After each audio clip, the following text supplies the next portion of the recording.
Vous voulez qu'on réponde directement au fur et à mesure? Hein? Avec votre permission, Monsieur le Président.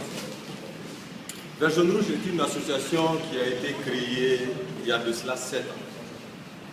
L'association a été créée en 2007 en France entre des Maliens et des jeunes franco-maliens.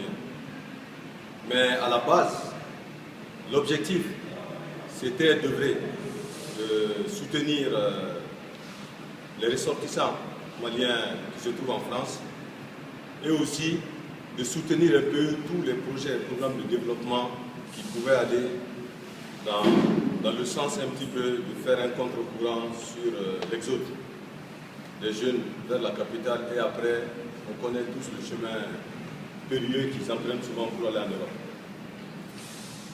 Et l'association, après, à partir de 2010-2011, a commencé à être alertée et a voulu s'implanter un peu plus au Mali. Et c'est dans cette implantation sur le territoire national que finalement nous avons décidé de revoir nos textes et d'essayer de nous axer un peu sur la citoyenneté et aussi d'apporter une touche particulière à un certain nombre de faits aujourd'hui sans lesquels le pays va avoir du mal à décoller, tels que l'emploi, la formation et l'insertion des jeunes. Ça, c'était un peu pour faire l'historique et vous donner la création. Concernant les actions que nous avons menées, comme l'a dit le Président, cette émission s'inscrit dans le cadre de tout un programme. Aujourd'hui, nous sommes en train de former depuis à peu près 6 mois environ. Nous sommes aujourd'hui à la 6e vague qui nous amène à peu près à 300 jeunes que nous formons tous les week-ends en informatique ou en module de gestion simplifiée et que nous accompagnons dans divers programmes. Nous avons aussi à notre actif la mise en place d'environ une vingtaine de GIE pour le compte des jeunes, pour le compte des femmes, des groupements de femmes avec lesquels nous travaillons énormément. Aujourd'hui, la majeure partie de ce que nous avons fait s'inscrit en termes de formation et en termes d'accompagnement, de création d'emplois, de création de valeur ajoutée. Puisque nous avons réussi aussi à installer un petit GIE qui aujourd'hui ont leur propre unité de lavage et de nettoyage de véhicules. Ils ont un modèle de gestion économique simplifié sur lequel nous avons accompagné, qui sont en train de mettre en place aujourd'hui. Et on peut dire que depuis 4 mois, ça va. Ça va. Donc c'est quelque part pour vous donner un peu l'historique de ce que nous avons fait. Avant d'être là aussi, comme je vous ai dit, en 2007, nous avons créé l'association à Paris. Nous avons accompagné 18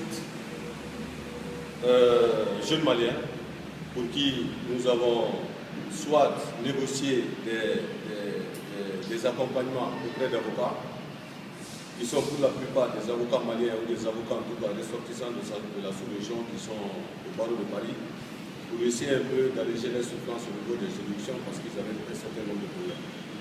Donc ça, c'est les actions que nous avons, quelques actions que nous avons eu à poser. Et puis, je crois, la création de Velvet Rouge. En dehors, naturellement, de tout ce qui est marche, de tout ce qui est conférence de presse, de tout ce qui est prise de position, parce que pour nous, aujourd'hui, le véritable objectif, la véritable mission des associations, c'est de pouvoir poser des actes concrets qui peuvent accompagner les populations. Je ne sais pas si la réponse est satisfaite. Oui, avec le ministère, nous avons approché le ministère effectivement pour essayer de nous accompagner, pour essayer de donner plus de hauteur à cette émission. Et le ministère nous a promis de nous revenir cette semaine avec des propositions concrètes. On a un accord de principe, mais nous faisons partie de ceux-là qui ne croisons pas les bras pour attendre à ce que l'État nous vienne en aide. Nous avons un projet. Nous avons un projet auquel nous croyons, parce que nous sommes convaincus plus que jamais que le manque de civisme est un réel problème au niveau de la jeunesse malienne.